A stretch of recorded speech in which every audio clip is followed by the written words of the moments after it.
Good morning students. 11वीं वाले बच्चे, सिद्धि हिंदी विद्यालय की इस ऑनलाइन क्लासेस में आपका हार्दिक स्वागत है। अब बच्चों, यहाँ पे हमारा ये जो पाठ चल रहा है 11वीं वाले बच्चों के लिए हिंदी सब्जेक्ट के भीतर हमारा ये जो पहला लेसन है नमक का दारोगा। और नमक का दारोगा के जो पात्र है, सबसे पहले रचयिता प्रेमचंद जी हैं। और प्रेमचंद जी के साथ साथ यहाँ पे हमने उनका परिचय भी प्राप्त किया है। और इसके साथ साथ यहाँ पे पाठ का जो साहित्य प्रकार है वो कहानी है। अब यहाँ पे जिस प्रकार से ये जो कहानी चल रही है उसमें हमने देखा कि जो वंशीधर है, वंशीधर को उनके पिताजी बहुत सारी सीख देते हैं। सीख देने के साथ साथ जिस दारोगा पद पर वो रहते हैं उसको ईमानदारी से निभाते हैं। पंडित आलोपी दिन जो है, पंडित आलोपी दिन एक दातागंज के बहुत बड़े रईस इंसान होते हैं जो ये समझते हैं कि इस पृथ्वी पर ही नहीं बल्कि स्वर्ग में भी लक्ष्मी का ही राज्य चलता है। एक दिन होता है ऐसा कि करीबन 6 महीने भी नहीं हुए होते हो, और यहाँ पे वंशीधर जो होता है वो यमुना नदी के किनारे एक दिन के लिए वो पहरेदारी करने के लिए जाते हैं। और वहां पे उन्होंने देखा कि पुलों पर से कुछ गाड़ियां गुजर रही थी। वो बाहर जाकर चेक करके देखते हैं तो गाड़ी चलाने वाले गाड़ीवान को पूछते हैं कि भाई इसमें क्या लदा है। वो लोग जवाब नहीं दे पाते, किसकी गाड़ियां हैं, तो उन्होंने कहा आलोपी दिन की। अच्छा, कहाँ जा रही है, तो उन्होंने जवाब दिया कानपुर। फिर वापस वही प्रश्न कि इसमें क्या है। लोग कुछ गाड़ीवान जो है वो कुछ ठीक से जवाब नहीं दे पाए। आखिरकार यहाँ पे आलोपी दिन का नाम सुनकर वो वंशीधर चकित रह जाते हैं। और फिर उन्होंने खुद ही सोचा कि क्यों ना जाकर मैं ही खुद टटोल कर जांच पड़ताल करके देख लूं। आखिरकार फिर उन्होंने देखा तो उसमें पता पड़ा कि उसमें नमक है और नमक का काला बाजार हो रहा है। पंडित आलोपी दिन को जैसे ये बात का पता पड़ता है वो आते हैं तुरंत ही। फिर बोली लगती है रिश्वत देने के लिए। बहुत सारे पैसे देना चाहते हैं, लेकिन फिर भी यहाँ पे पंडित आलोपी दिन हार जाते हैं। उनकी सोच यहाँ पे छोटी पड़ जाती है। और यहाँ पे वंशीधर जो है वो वंशीधर कितने भी पैसे क्यों ना देना चाहे, लेकिन वो अपना ईमान नहीं बेचते हैं। और बदलू सी जो उनका उनके हाथ नीचे रहने वाला एक छोटा सा अधिकारी है, वो उसको आदेश देते हैं पंडित आलोपी दिन को गिरफ्तार करने के लिए। अब करीबन यहाँ तक हमने बच्चों देखा था। अब यहाँ से थोड़ा और आगे बढ़ते हैं, ठीक है। तो उसमें किस प्रकार से यहाँ पे है कि पाठ जो है उसमें बताया गया कि पीछे हट गए, अत्यंत दीनता से बोले, बाबू साहब ईश्वर के लिए मुझ पर दया कीजिए, मैं 25,000 पर निपटारा करने को तैयार हूं। असंभव बात, 30,000 पर किस तरह भी संभव नहीं।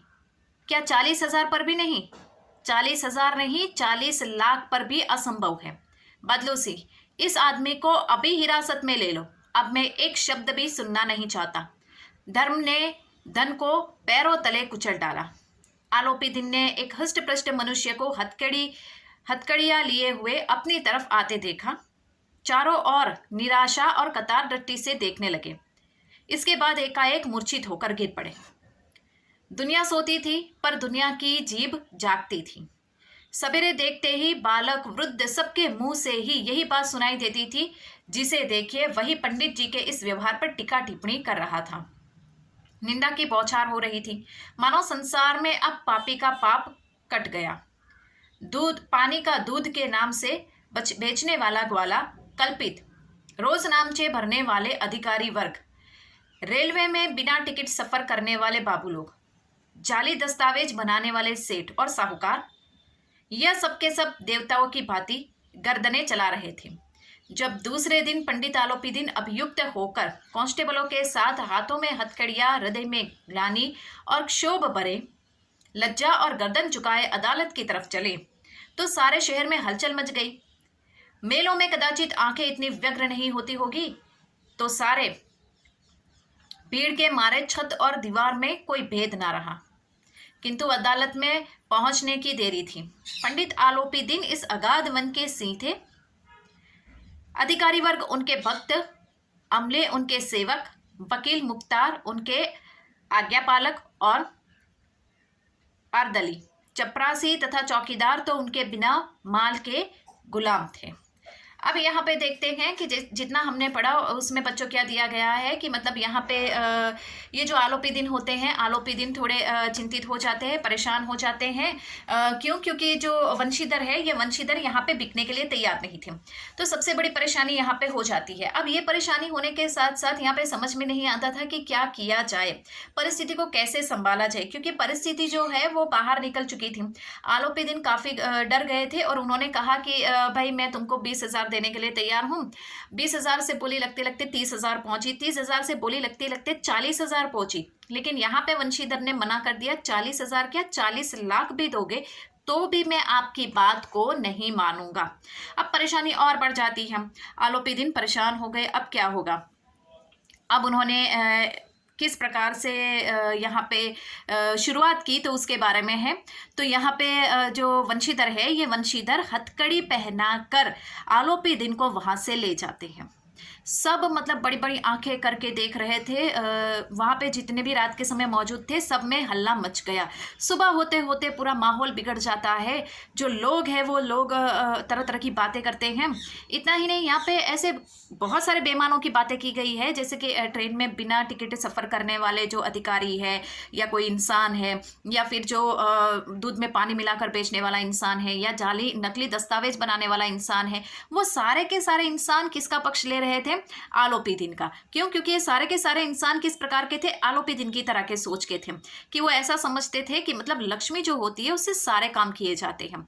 सुबह होते ही लोग जो है अपने घरों की छतों से भी मतलब बाहर निकल कर, छतों पर आकर, दरवाजे से बाहर निकल कर, खिड़कियों से बाहर झांक झांक कर वो देख रहे थे कि किस प्रकार से वंशीधर आलोपी दिन को हथकड़ी पहनाकर वहां से लेकर जा रहे थे। लोगों के तरह तरह के मुंह होते हैं, तरह तरह की बातें, दुनिया सोती है लेकिन जीभ जागती है। मतलब चाहे पूरी दुनिया में क्या हो रहा है उससे कोई मतलब नहीं, लेकिन इंसान की सोच किस प्रकार से होती है और ये जबान जो होती है वो चलती रहती है, उसके बारे में है। जैसे कि हम कहते हैं कोई मारने वाला इंसान होता है तो उसके हाथ पकड़े जाते हैं, लेकिन बोलने वाले इंसान की जबान नहीं। तो बिल्कुल उसी प्रकार से यहाँ पे भी जो दुनिया है, ये दुनिया वालों की जबान को पकड़ना यहाँ पे वंशीधर के हाथ में नहीं था। परिस्थिति और ज्यादा बिगड़ जाती थी, लेकिन सबको ये भरोसा था। अब यहाँ पे कुछ एक समाज के वर्गों की बात की गई है, जैसे कि ये चपरासी है, जो अधिकारी है, जो वकील है, जो बड़े लोग है, ये लोग मतलब आलोपी दिन के हाथ के नीचे रहने वाले लोग, जिनका ये मतलब आलोपी दिन के बगैर उनका एक जरा भी काम नहीं चलता था। तो ऐसे इंसान यहाँ पे आलोपी दिन का पक्ष ले रहे हैं, क्योंकि सबको पता है कि अदालत में जाने तक की देरी है। अदालत में जाते ही यहाँ पे जो न्याय पक्ष है वो न्याय पक्ष किस प्रकार और किसके हक में होगा, तो सबको इसी प्रकार से विश्वास होता है। और आखिरकार देखते हैं कि बच्चों आगे पढ़ते हैं तो उसमें क्या दिया हुआ होता है कि किस प्रकार किसकी जीत होती है, कौन जीतता है यहाँ पे। अब यहाँ पे थोड़ा बच्चों और आगे बढ़ते हैं कि आलोपी दिन को हथकड़ी पहनाकर वंशीधर अपने दारोगा मतलब छोटे जो अधिकारी होते हैं उनके साथ अदालत जाने के लिए तैयार हो जाते हैं। अब थोड़ा और आगे बढ़ते हैं, थोड़ा पढ़ते हैं।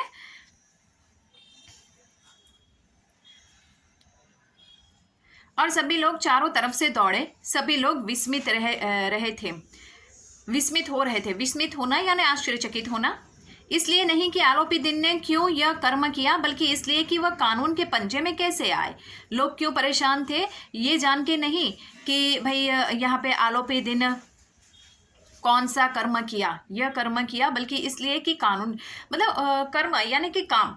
लोग इसके लिए आश्चर्यचकित नहीं थे कि आरोपी दिन ने कौन सा काम किया, लेकिन वो लोग इसके लिए आश्चर्यचकित थे कि आलोपी दिन जैसे इतने बड़े इंसान ये कानून के शिकंजे में कैसे आ फंसे। ऐसा मनुष्य जिसके पास असाध्य साधन करने वाला धन और अन्याय वाचालता हो, वह क्यों कानून के पंजे में आए। प्रत्येक मनुष्य अपनी सहानुभूति प्रकट करता था। बड़ी तत्परता से इस आक्रमण को रोकने के निमित्त वकीलों की एक सेना की गई थी। न्याय के मैदान में धर्म और धन में युद्ध ठन गया। वंशीधर चुपचाप खड़े थे। उनके पास सत्य के सिवा न कोई बल था, न स्पष्ट भाषण के अतिरिक्त कोई शस्त्र। गवाह थे किंतु लोभ से डांडाडोल। अब यहाँ पे क्या होता है, डावाडोल हो जाते हैं। यहाँ पे कुछ नहीं होता है। जैसे कि अदालत में यहाँ पे वंशीधर आते हैं, आरोपी दिन को पकड़ के हथकड़ी लेकर बांध कर, अब यहाँ पे लोगों की सोच का कारण ये होता है कि इतने बड़े इंसान के पास तो सब कुछ है, धन है, दौलत है, पैसा है, लेकिन फिर भी वो कानून के शिकंजे में कैसे फंस गए। इतने बड़े इंसान को हथकड़ी पहना कर लाया गया, तो मतलब ये कैसे संभव हो सकता है? जो कभी नहीं हुआ वो अब कैसे हो गया? लोगों के आश्चर्य का यह कारण था। अब यहाँ पे बताया गया कि यहाँ पे किस प्रकार से कि न्याय के मैदान में धर्म और धन युद्ध ठन गया। धर्म यानी सत्य का, धन यानी लक्ष्मी। न्याय का ये जो मैदान है यानी कि अदालत, अदालत में यहाँ पे एक तरफ आलोपी है, एक तरफ वंशीधर है। आलोपी जिसको लक्ष्मी पर अटूट विश्वास था और वंशीधर जिसको अपनी सत्यता पर और ईमानदारी पर पूरा विश्वास था। अब दोनों के बीच में अदालत के भीतर ही एक ऐसा युद्ध शुरू हो गया, उसके बारे में है। वंशीधर वहाँ पे चुपचाप थे। क्यों? क्योंकि ना तो उनके पास यहाँ पे कोई ऐसा बल था, ना कोई स्पष्ट भाषण था, ना कोई ऐसी कोई शक्ति थी, ना कोई शस्त्र था। अर्थात कुछ एक गवाह थे, वो भी यहाँ पे पैसों के बल पर यहाँ वहाँ डींगे हाँकने लगे, या वो ढोलक नहीं होता है दोनों तरफ से बजता है, ऐसे कुछ एक गवाह थे जो पैसे अगर मिल जाते तो वो यहाँ भी बोलते और वहाँ भी बोलते, इस प्रकार के। अब यहाँ पे थोड़ा और आगे बढ़ते हैं। यहाँ तक कि मुंशी जी को न्याय भी अपनी ओर से कुछ खींचा हुआ दिखा पड़ता था। वह न्याय का दरबार था, परंतु उनके कर्मचारियों पर पक्षपात का नशा छाया हुआ था। किंतु पक्षपात और न्याय का क्या मेल? जहां पक्षपात हो वहां न्याय की कल्पना भी नहीं की जा सकती। मुकदमा शीघ्र ही समाप्त हो गया। डिप्टी मजिस्ट्रेट ने अपनी तजवीज में लिखा, तजवीज यानी जांच पड़ताल, अर्थात उन्होंने अपने जितना भी उन्होंने देखा उसमें जिस प्रकार से उन्हें निष्कर्ष निकाला। पंडित आलोपीदीन के विरुद्ध किए गए प्रमाण निर्मूल और भ्रमात्मक है।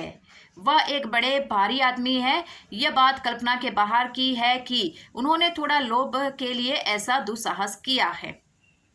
यद्यपि नमक के दारोगा मुंशी वंशीधर का अधिक दोष नहीं है, लेकिन यह बड़े खेद की बात, खेद यानी दुख की बात है कि उनकी उद्दंडता और विचारहीनता के कारण एक भले मानुष को कष्ट झेलना पड़ा। हम प्रसन्न हैं कि वह अपने काम से सजग और सचेत रहता है, किंतु नमक के मुकदमे की बड़ी हुई नमक हलालों ने उनके विवेक और बुद्धि को भ्रष्ट कर दिया। भविष्य में उन्हें होशियार रहना चाहिए। अब यहाँ पे क्या होता है कि जैसे कि अदालत में वही हुआ, पैसे जीत गए और ईमानदारी यहाँ पे अदालत में हम देखते हैं हमारी नजरों के सामने किस प्रकार से। तो यहाँ पे जो गवाह थे वो भी बिक चुके थे, किस प्रकार से लोगों की सोच थी।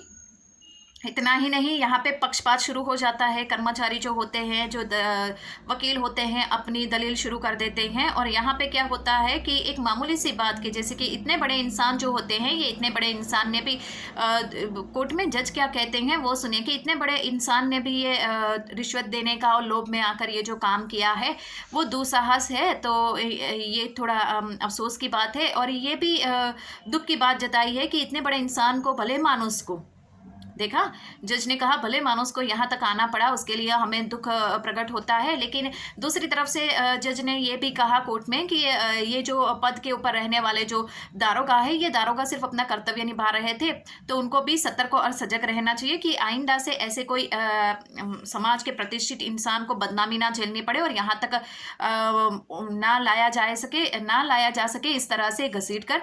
तो उसके लिए यहाँ पे दारोगा जी यानी कि वंशीधर को यहाँ पे चेतावनी दी जाती है। वकीलों ने यह फैसला सुना और उछल पड़े। पंडित आलोपीदीन मुस्कुराते हुए बाहर निकले। स्वजन बांधवों ने रुपयों की लूट की। उदारता का सागर उमड़ पड़ा। उनकी लहरों ने अदालत की नींव तक हिला दी। जब वंशीधर बाहर निकले तो चारों ओर से उनके ऊपर व्यंग्य बाणों की वर्षा होने लगी। चपरासियों ने झुक झुक कर सलाम किए, किंतु इस समय एक एक कटु वाक्य, एक एक संकेत उनको ग्लानी यानी कि यहाँ पे शर्मिंदगी होता है। ऐसा कि अदालत में यहाँ पे वंशीधर हार जाते हैं और आलोपीदीन जीत जाते हैं। वो हंसते हुए बाहर आते हैं। सारे लोग यहाँ पे खुशखुशाल है। उनके जो हाथ नीचे काम करने वाले जो पंडित आलोपीदीन के जो चापलूस होते हैं, वो लोग पैसे लुटाने लगते हैं। अदालत की एक नींव हिल जाना यानी कि जो वहाँ पे सत्य जहाँ पे जीत होनी चाहिए वहाँ पे असत्य की जीत हो जाती है। तो यहाँ पे लक्ष्मी के बल पर उन्होंने सब वकील से लेकर जज से लेकर यहाँ पे सबको, कर्मचारी अधिकारी को सबको खरीद लिया था। और यहाँ पे जो लोग हैं वो लोग यहाँ पे दारोगा पद पर रहने वाले वंशीधर का अपमान करते हैं, उसको नीचा दिखाते हैं और उसकी निंदा करते हैं। अब यहाँ पे जो लोग हैं ये लोग किस प्रकार से, अब यहाँ पे देखने वाली बात ये है बच्चों इस कहानी में कि किस प्रकार से ये कहानी आगे जाकर क्या रुख मोड़ लेती है, उसको हम आगे के वीडियो में देखेंगे। अब यहाँ तक हम रुकते हैं। Thank you.